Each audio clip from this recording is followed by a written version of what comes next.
ज़रा सोचिए, तारीख का एक ऐसा दौर जब दुनिया के एक कोने में इल्म और साइंस का इनकलाब आ रहा था।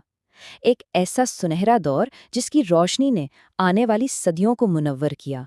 लेकिन आज शायद वो तारीख की किताबों में कहीं गुम हो गया है। आइए, आज हम इस्लामी दुनिया के इसी सुनहरे दौर का सफ़र करते हैं और देखते हैं कि इसकी मीरास आज भी हमारी दुनिया को कैसे तश्कील दे रही है। ये एक बहुत अहम सवाल है।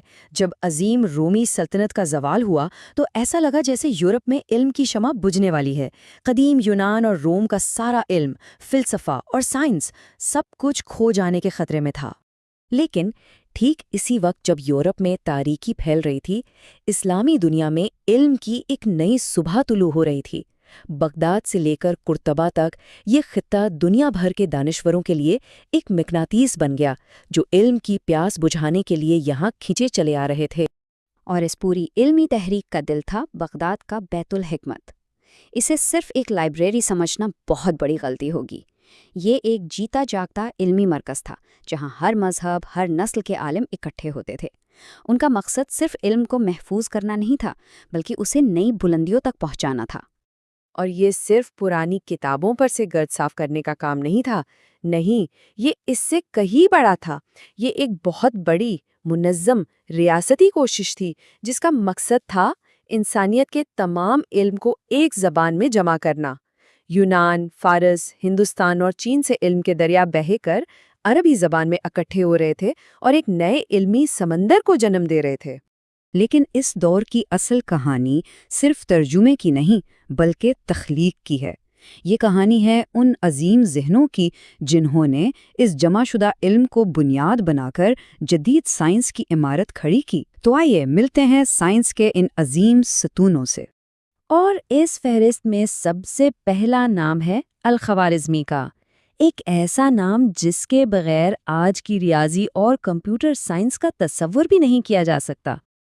आज हमारे स्मार्टफोन की हर ऐप के पीछे, हर क्लिक के पीछे एक मंतिक, एक कोड काम करता है, और इस मंतिक की जड़ें सीधा अल-ख़वारिज़मी के काम से जा मिलती हैं।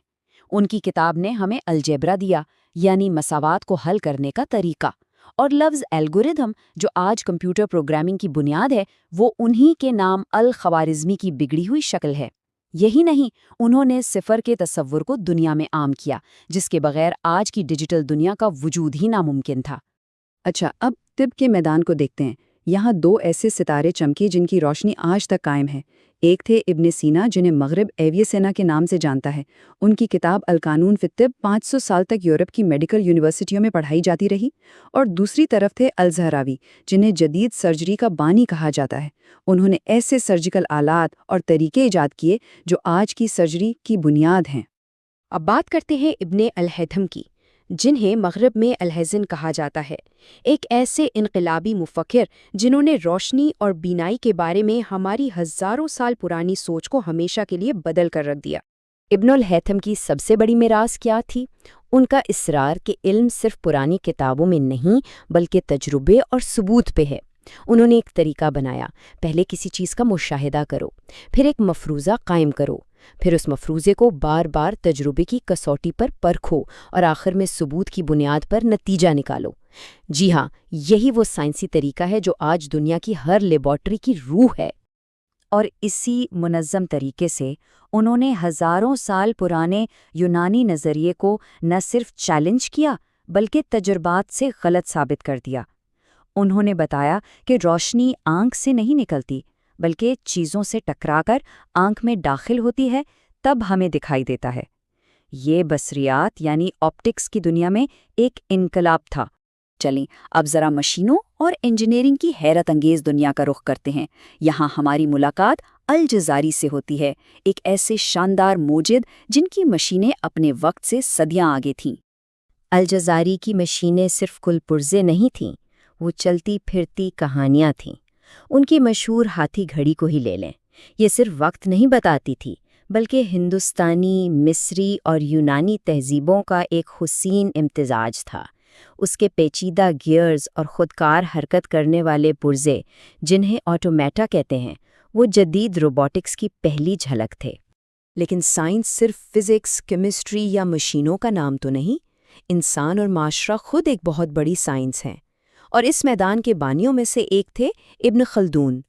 انہوں نے تاریخ کو صرف بادشاہوں کی کہانیوں سے نکال کر تہذیبوں کے عروج و زوال کی ایک سائنس بنا دیا۔ ابن خلدون وہ پہلے مفکرین میں سے تھے جنہوں نے تاریخ کو ایک سائنس کے طور پر دیکھا۔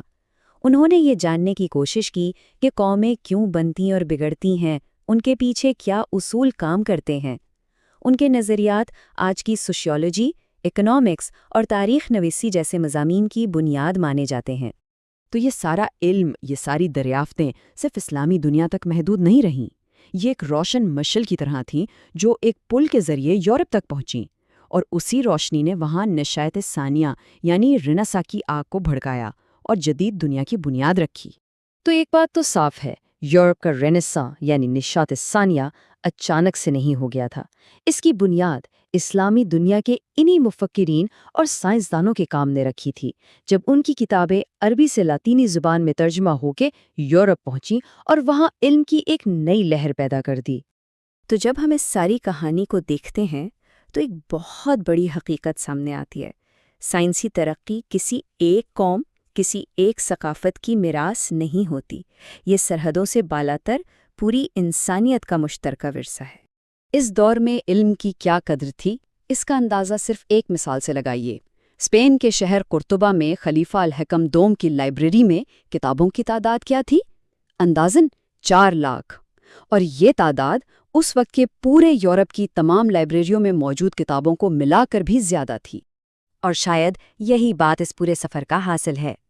علم کی کوئی قومیت نہیں ہوتی، یہ انسانیت کی ایک مشترکہ امانت ہے جو ایک نسل اگلی نسل کو سونپتی ہے، اور ہر نسل اس میں اپنا حصہ ڈال کر اسے مزید مالا مال کرتی ہے۔ تو آخر میں یہ کہانی ہمیں ہمارے اپنے دور کے لیے ایک سوال دیتی ہے۔